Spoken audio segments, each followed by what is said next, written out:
Hey, it's Errol, and this is Vocal Defrag. I come here to ask the questions and then question the answers. We do a vocal defrag while we're on this path in South Charlotte, North Carolina through this beautiful forest. And the thing is that we don't know who we are as a person.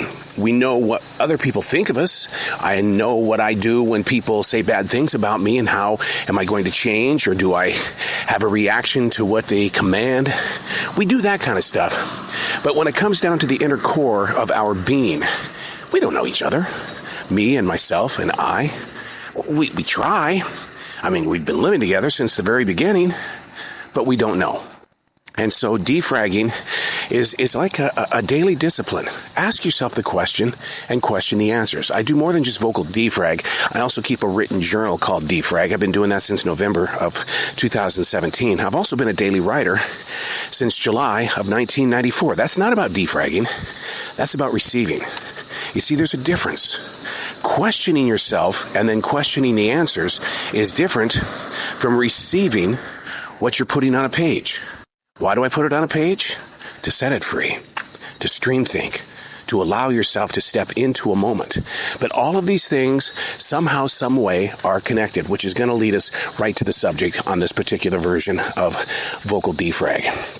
Asking the question, questioning the answers. Now, today's subject actually started. It was in, I want to say, June or July, maybe even May of 2016, where I started writing down my daily prayers. I'm not going to go religious on you, okay? I started writing my daily prayers so that I had something to come back to. What was I feeling in that moment? What was I receiving in that moment? Well, in today's moment, it was written out.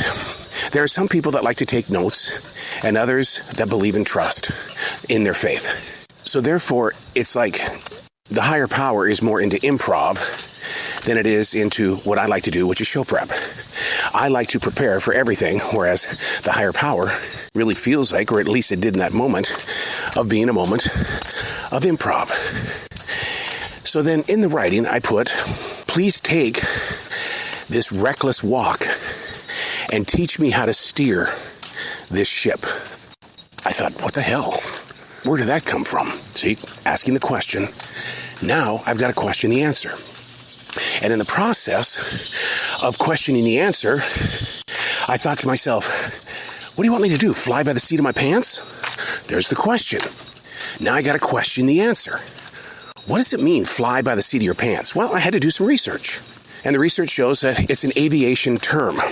It means to not communicate. It means to do things on your own without plans, to fly by the seat of your pants. So the question came up. Do you fly by the seat of your pants? Now question the answer. I said no.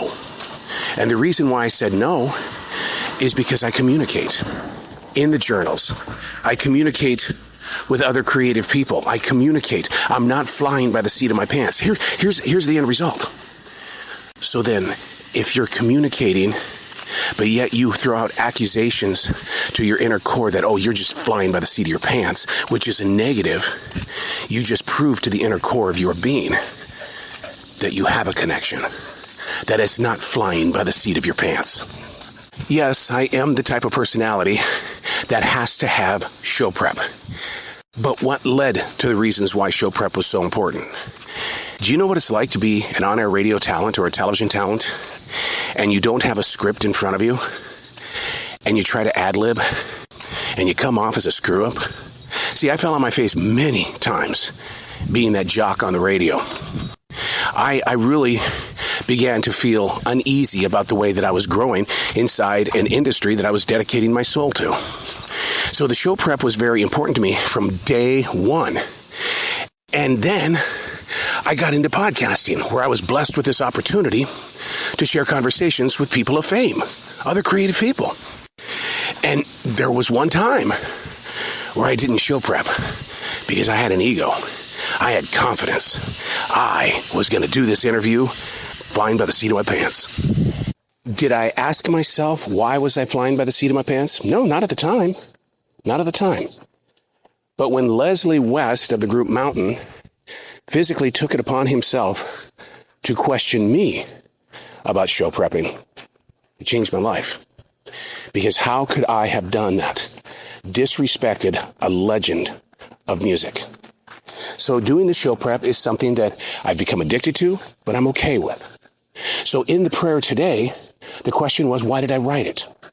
And I was trying to explain in that prayer that some people, like myself, like to take notes, and other people, they have enough trust and faith to be able to walk into their day.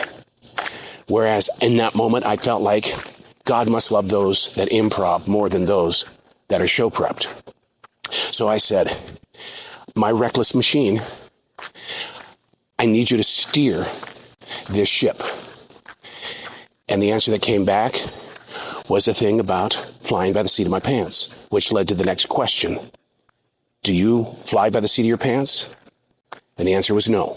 So now let's put this on you.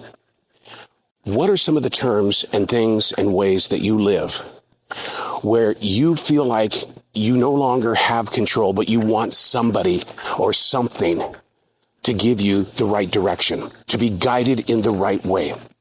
Asking the questions, questioning the answers. Are you flying by the seat of your pants? That's the question. I want you to answer it. Are you like me? Everything's got to be planned out. It's got to be prepped. But when it doesn't go the way that you want it to go, what happens then? What are you doing to the inside of your body? I know you're thinking about people that have lived with you, that have walked with you, that have designed with you. And this could be past employees, collaborations, because you were looking for business success, but they're gone now.